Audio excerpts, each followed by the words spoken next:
Welcome to the CrossKnowledge podcast. Here we discuss the trends, opportunities, and challenges of corporate digital learning. Let's meet today's host. Hello, everyone. Welcome to the CrossKnowledge podcast. I'm Renan, and I'll be your host today. The Human Advantage series is a new series of the CrossKnowledge podcast where we explore the pivotal role of humans in driving organizational success.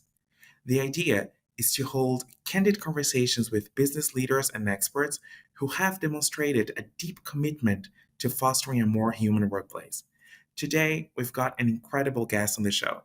She's coming to us from the beautiful city of Vienna, and her passion lies in making workplaces better for all.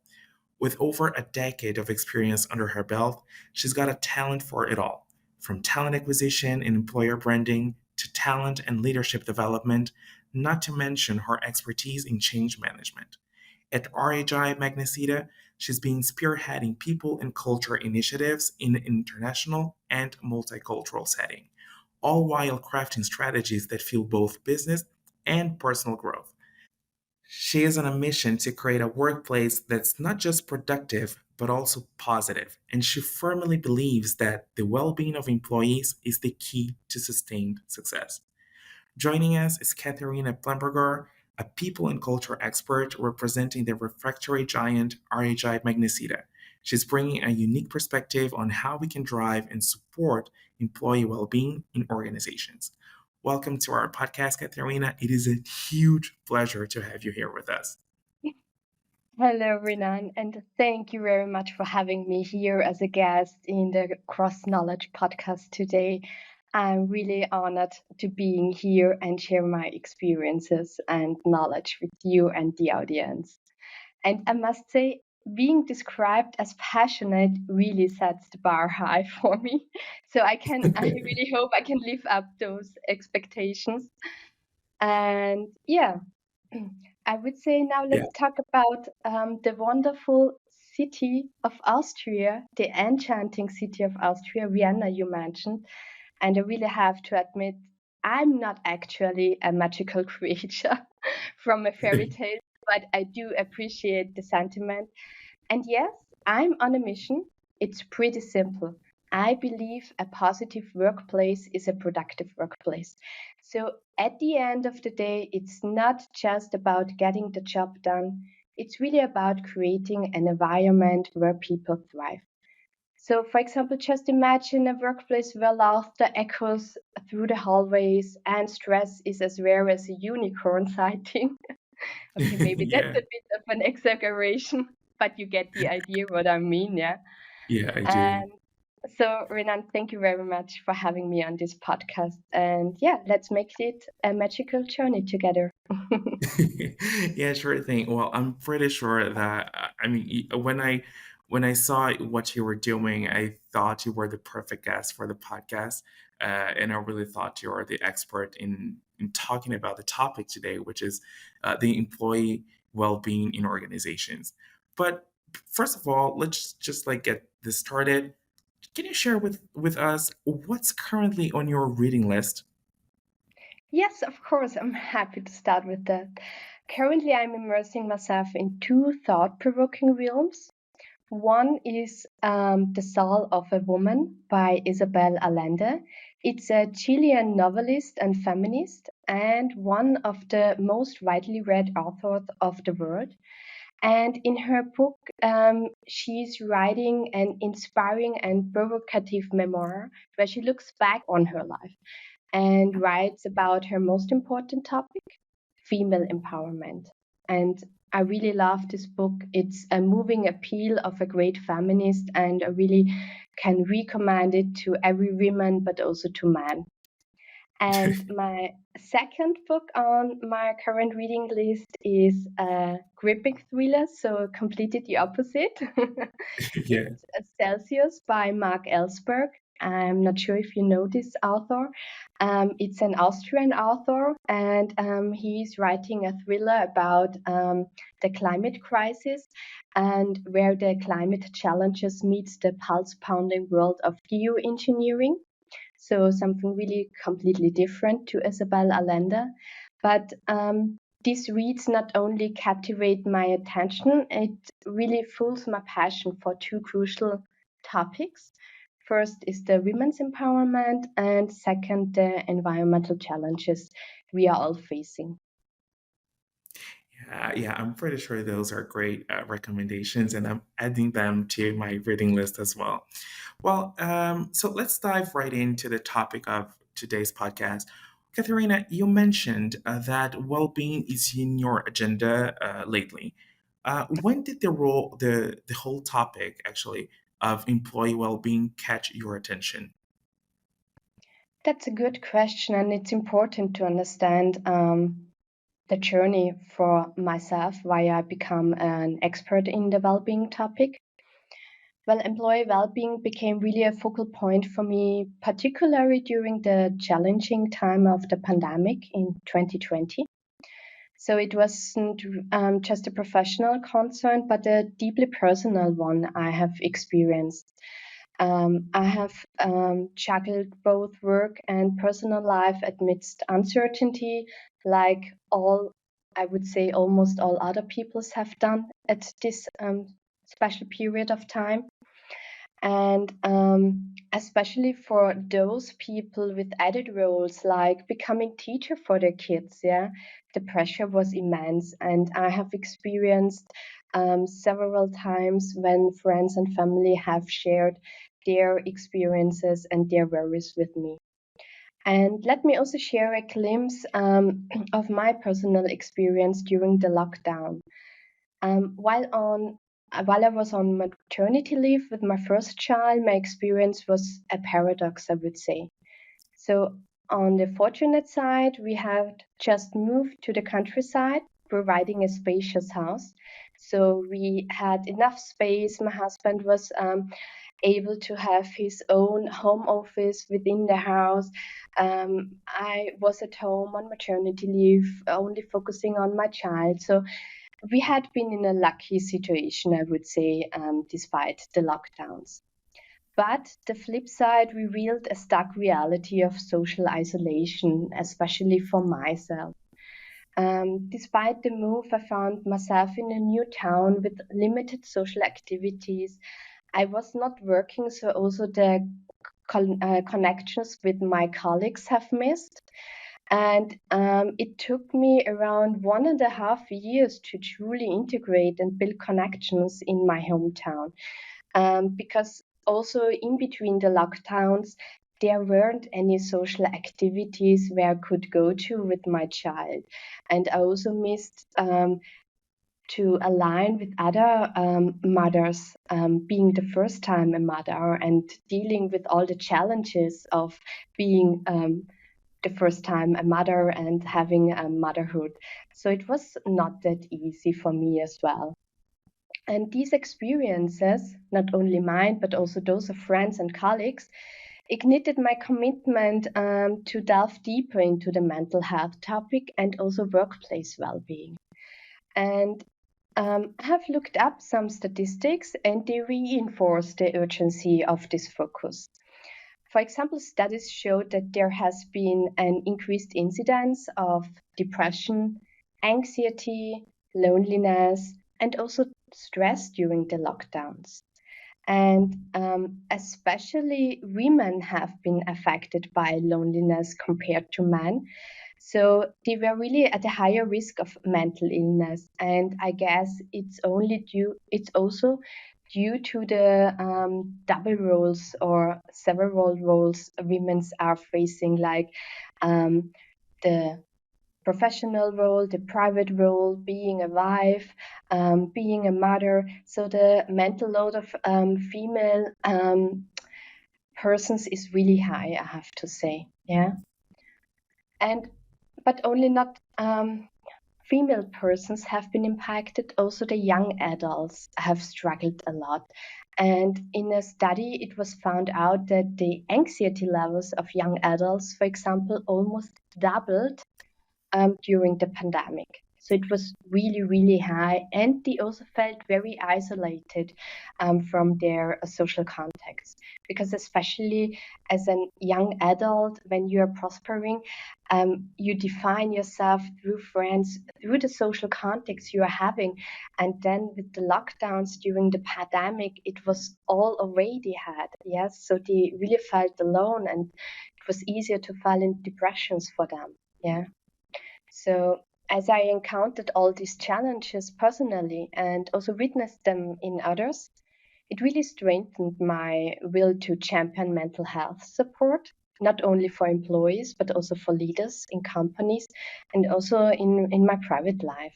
Because I really believe that everyone should have the resources and the support to navigate well being challenges, whether independently or with professional help.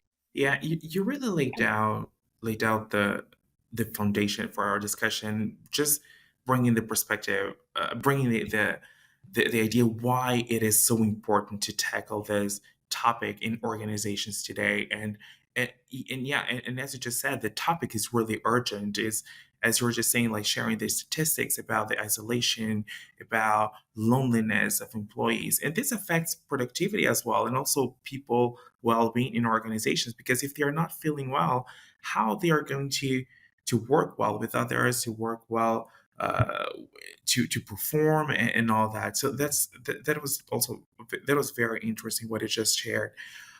But as you just touched on this topic, why do you think well-being and mental health are crucial when we talk about taking care of employees? Well, Renan, that's a good question. You already mentioned it because the mental well-being or the overall well-being of employees really affects also their productivity at work. Did you know, for example, that happy employees are 20% more productive according to a research shared in Forbes? Well, that's 20%. yeah, Yeah, it's that's true. yeah, that's really high. Yeah, absolutely. So when our hardworking warriors feel mentally and physically fit, they really become supercharged with motivation, with dedication, yeah, and they start identifying with their company on a whole new level. So this leads to a higher job satisfaction and, of course, then to a higher productivity. So employees who trust their employers have 74% less stress and they face 40% less burnout. Yes, so it's really high how it can affect the productivity and the well-being of the employees within their organizations. So this shows that really the companies and the organizations should have a high interest on the well-being of their employees and leaders alike.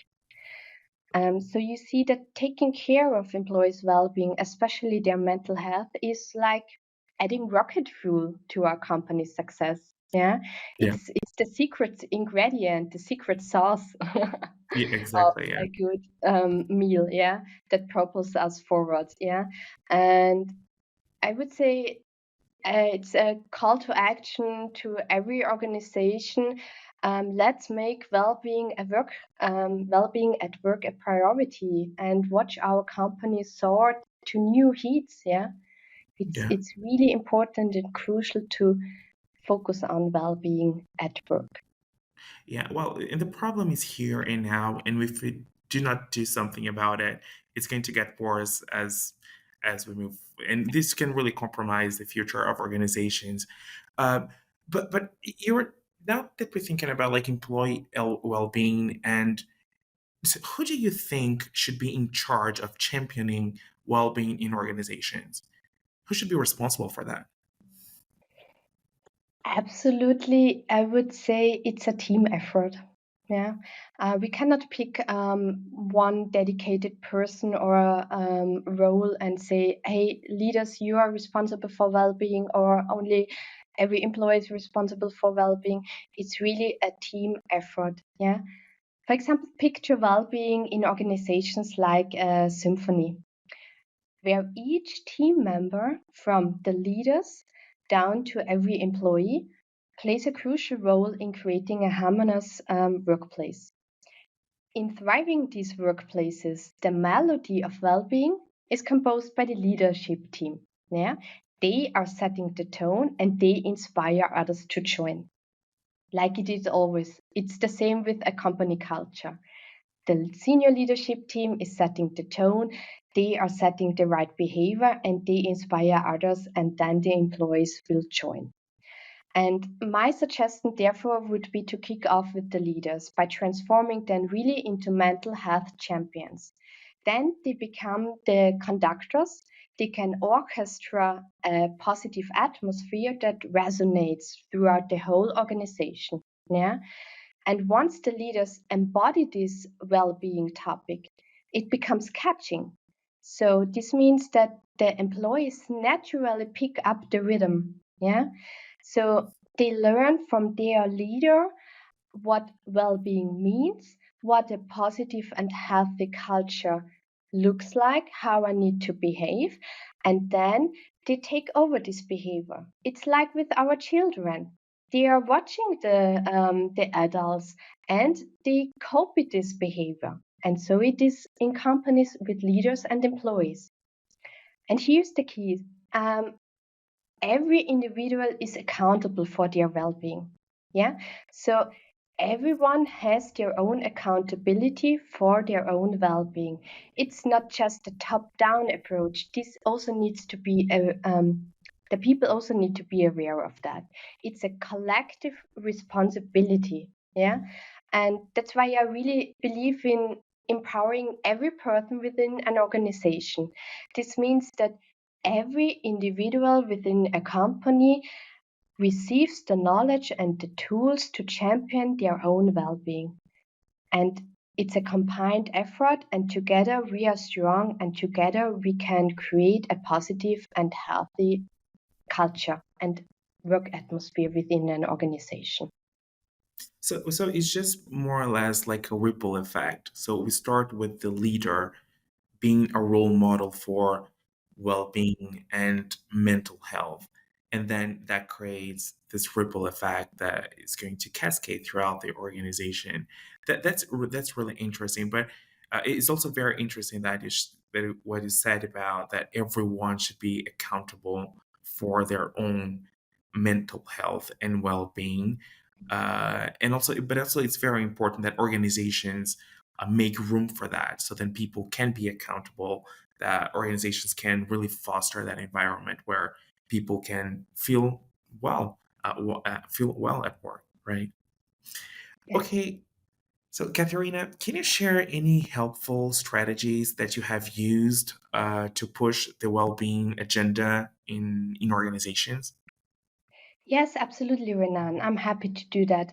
Let's dive into the strategies that I personally find invaluable for supporting workplace well-being. So, first of all, I'm going to lean more on a survey, and then afterwards, I'm going to give you some concrete examples what strategies and initiatives we already have implemented within RHI Magnesita. So my approach draws insights from a Deloitte marketplace survey. The survey is shedding light on three pivotal factors or pillars influencing workplace well-being. So first, we are having leadership, the organizational design, secondly, and the last one is the working style. So these three pillars are, from my point of view, really important when implementing well-being at work. Let's start with leadership. Yeah. For example, I advocate for a holistic integration of team well-being into the leaders' performance evaluations. Yeah. So well-being needs to be a skill. It needs to be part of leadership development programs, but also needs to be part of the performance evaluations of leaders. Yeah. This includes, for example, offering a dashboard to the leaders with specific KPIs on well-being of its team members.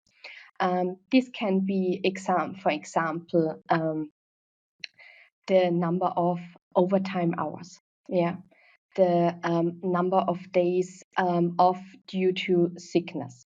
Yeah, so the leader sees on this dashboard if his or her team members are doing well or not, if it's too much or not, and this can support the leader. And beyond that, it's also important fostering a culture of empathy, and it's crucial for the leaders to create a psychological safe place for the team members, so that the team members are able to open up, to address any topic they are having, because they feel trusted, they feel safe in the team and in the setting. This is very crucial.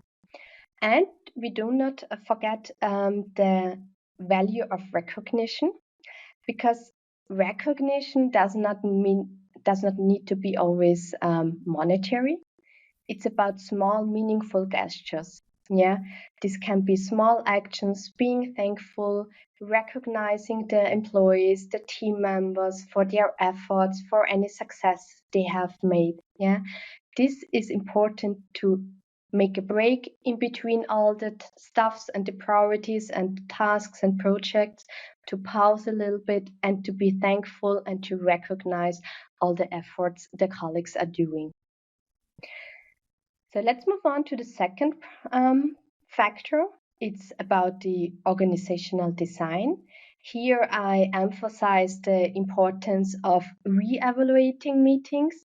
I think we are all aware, most of us are thinking, the more meetings I'm having in my schedule, the more important I am.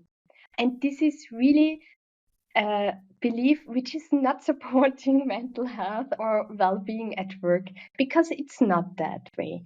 We really need to re-evaluate meetings. We need to ask us specific questions before we send out meeting invites. Do I really need to invite everyone to this meeting?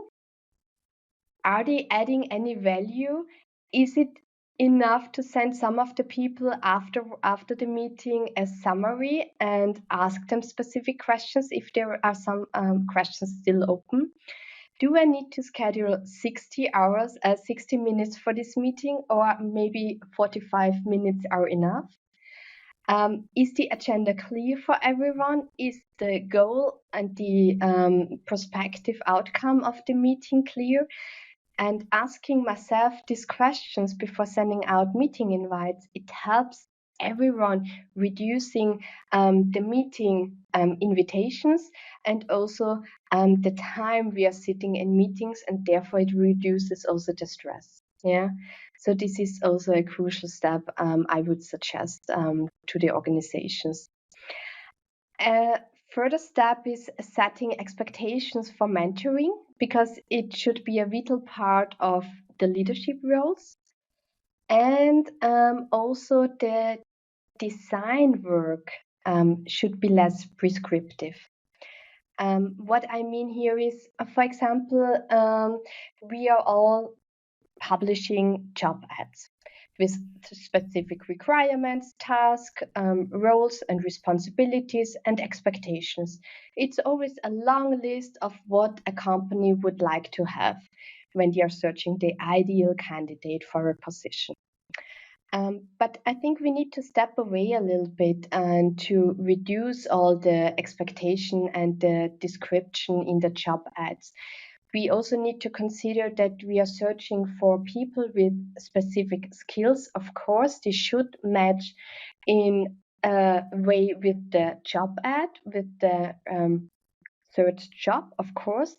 But we should also focus on the cultural fit, and we should, once we have decided to go with a specific candidate, ask the candidate, the person, what he or she is in addition interested in, and how we can design this new position or this current position also to the need of this candidate. Yeah, so to make it also in both directions. Yeah, not only the description from the company, but also consider the wishes and the needs and the talents of the candidate, and then design the job in a new individual way according to the needs of the company as well as to the candidate. Yeah.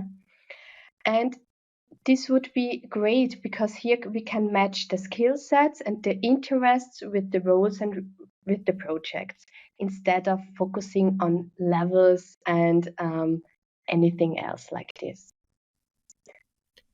Yeah, these are very, very interesting strategies, Katharina, and it just made me think that that well-being crosses pretty much.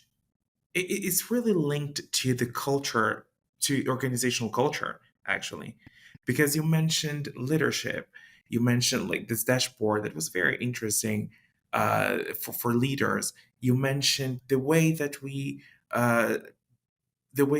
we set up meetings, who should we invite, and this is going to affect the mental health.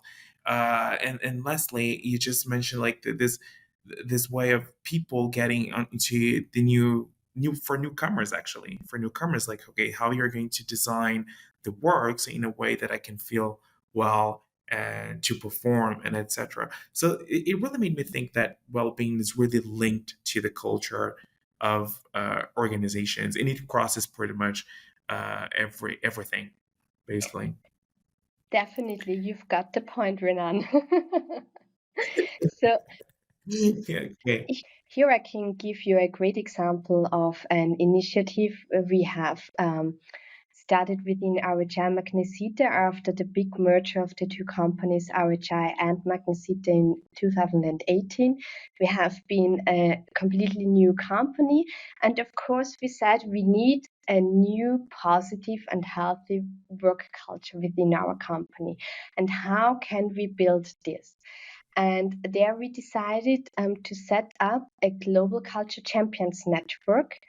And the purpose here was to focus on moments that really matters. And so we decided to nominate in each location all around the world, and we have a lot of them. We nominate dedicated employees becoming culture champions, and they are responsible to promote our positive work culture, to promote the behavior we want to see, to make aware moments that really matters within our organizations, to contact on a regular basis culture champions workshops for every employees and also for newcomers. And this helped us a lot really in transforming our work culture. And it was amazing.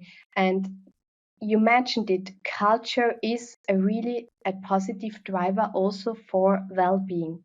So this goes hand in hand, I would say. Yeah. Yeah, that's great.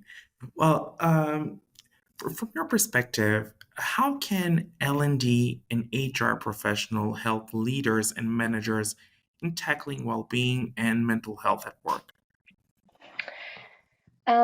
I would say nurturing well-being, mental health in the workplace is a collaborative effort. So L&D and HR professionals play, of course, a pivotal role in supporting the leaders and managers.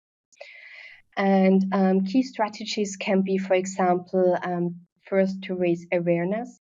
So what does workplace well-being really mean, and how can it positively influence the productivity of employees and leaders, and hence also the overall organizational success, as I mentioned already at the beginning of our podcast today. So it's really about making the people aware of this topic and share some relevant information to them. Second, I would include the well-being topic as part of the leadership development and the performance evaluation I already mentioned. I think this is really a top priority. It's important to support the leaders becoming mental health champions. And we need to make well-being tangible. For example, by providing easy, accessible materials and resources to employees. This can be from practical guides to quick actionable steps, yeah, like tailored questions for team check-ins for the leaders or weekly journaling prompts for leaders. Or, for example, at RHI Magnesita, we have started the RHI Mindset Initiative, where we are sharing on a weekly basis articles with tips and tricks how to boost well-being. We have now started to run a Valid Work series. These are 50-minute sessions where we are offering breath work, where we are offering meditations, or how to manage their time more effectively to reduce stress, and so on and so forth. So these are really tangible steps and initiatives which are affecting the mental well-being of employees immediately, I would say. Yeah, So yeah, it's not really just about checking a box, I would say. It's really yeah. about fostering a cultural shift, you mentioned already, that really prioritizes mental health of every individual within the organization. Yeah, it really touches on the transformational role that L&D and HR professionals play in organizations in general. Okay, Katharina, so we're heading to the end of this podcast. So just to wrap things up, what advice would you give to someone stepping into an L&D leadership role for the first 90 days? So stepping into an L&D leadership role it's not just a new chapter. I would say it's really a great opportunity for every leader to shape the future of learning and development within the organization. So the first 90 days really are setting the tone for the leadership. And the first crucial initial steps, I would say, getting to know the company strategy, the priorities, and the pain points.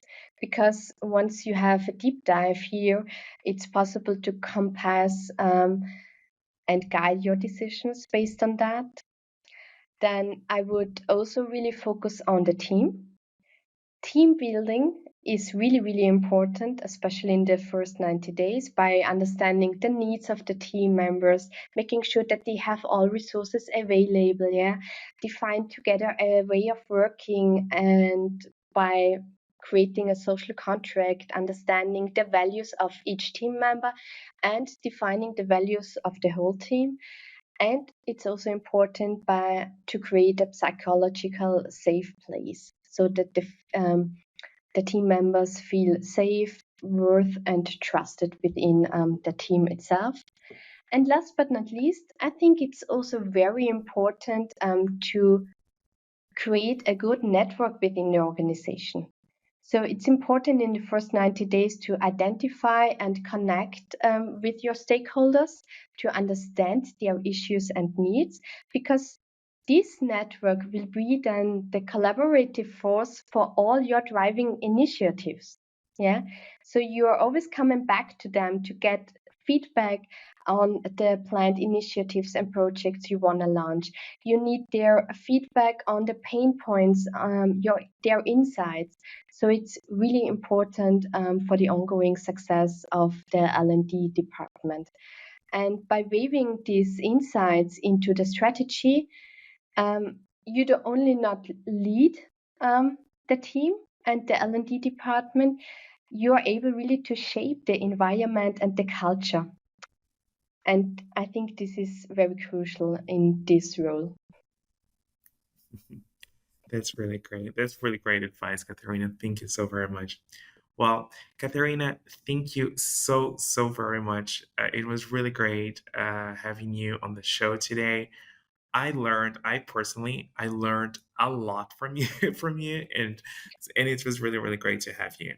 So thank you very much, Katharina, and see you on the next episode. Thank you very much, Renan. I want to extend a warm thank you for having me on the CrossKnowledge podcast. It was really a pleasure sharing my experiences and insights with you and your audience. And yeah, I'm really grateful for the opportunity and wishing you and your audience all the best on the journey to a healthier and more productive workplace. And let's take care of each other and of ourselves. That's for sure. Okay, thank you so very much. Thank you for joining us today. We hope to see you again for the next episode of the CrossKnowledge podcast. If you enjoyed this episode, please share it with your friends and colleagues.